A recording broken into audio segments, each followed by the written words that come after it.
केरल में हुए विमान हादसे के बाद देश भर के विमानतलों पर प्लेन की सुरक्षित लैंडिंग और आपदा प्रबंधन को लेकर नए सिरे से योजना की तैयारियां शुरू हो गई है।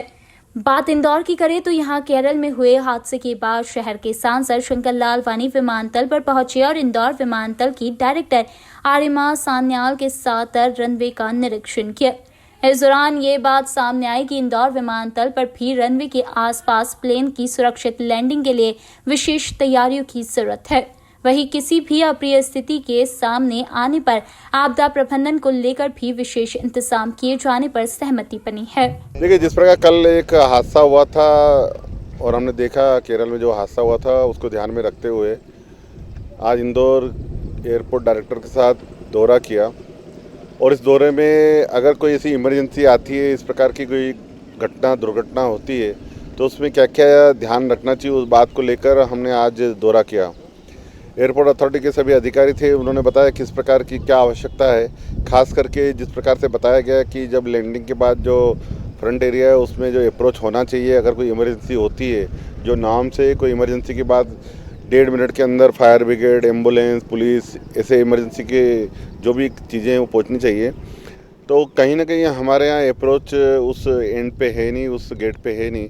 आज हमने पूरा पैदल दौरा करके देखा किस प्रकार से वहाँ अप्रोच हो सकती है और मुझे लगता है कि आने वाले समय में जिला प्रशासन के साथ बैठकर, जिला प्रशासन के लोग भी आज थे, उनके साथ बैठकर हम उस पर ज़रूर विचार करेंगे कि और ये बहुत आवश्यकता भी है।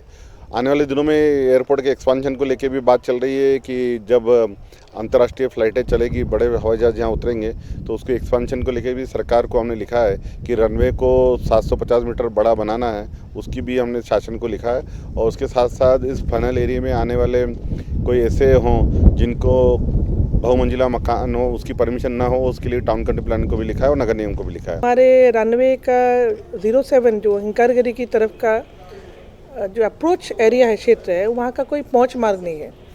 तो उन्होंने तब कहा था कि हम स्वयं इसको निरीक्षण करने आएंगे। तो आज वो निरीक्षण करने आए हैं और हम भी साथ में गए और वहाँ हमने खेत के अंदर से सांसद महोदय को दिखा कि एकदम पहुँच मार्ग नहीं है। तो वो पहुँच मार्ग इसलिए आवश्यक है क्योंकि अगर कोई आपातकालीन स्थिति बनती है, जहाज़ क्रैश करती है उस एरिया में, तो कोई भी हॉस्पिटल की गाड़ी, कोई भी एम्बुलेंस, कोई भी डॉक्टर, कोई भी पुलिस प्रशासन या एयरपोर्ट की फायर का रेस्क्यू सर्विस, कोई वहाँ पहुँच नहीं पाएंगे। फ़िलहाल तो पैदल जैसे हम लोग आज गए वैसे ही पहुँचने का रास्ता है। तो ये बहुत ज़्यादा आवश्यक है लोगों की संरक्षा हेतु। साथ ही साथ भारत सरकार का जो फॉरेस्ट क्लियरेंस जो लंबित था 20 एकड़ भूमि के लिए, 20.84 एकड़ भूमि के लिए जो हमको आवंटित हुआ था 31 दिसंबर 2018 को, वो आज 2-3 दिन हुआ वो प्राप्त हो गया। तो वो भी फॉरेस्ट क्लियरेंस का हेतु सांसद महोदय निरीक्षण करने आए थे। तो मैं आशा करती हूँ जल्दी से जल्दी ये दोनों जो राज्य शासन से, क्योंकि ये फॉरेस्ट क्लियरेंस के राज्य शासन की तरफ से भी एक चिट्ठी आना होता है। मैं उम्मीद कर रही हूँ कि 7-8 दिन के अंदर वो पत्र हमको मिल जाएगा। तत्पश्चात हम वो जो सुपर कॉरिडोर से एक रास्ता बनने वाले थे बिजासन माता जी को जोड़ के, वो जब ख़त्म हो जाएगा, जो समाप्त हो जाएगी, कंप्लीट हो जाएगी, तो हम इस भूमि को व्यवहार कर सकते। सांसद के दौरे के बाद विमानतल की व्यवस्थाओं में जल्द बदलाव के संकेत भी मिले हैं ताकि भविष्य में किसी तरह के हादसे की संभावना न बन सके। ब्यूरो रिपोर्ट, आनंद न्यूज़, इंदौर।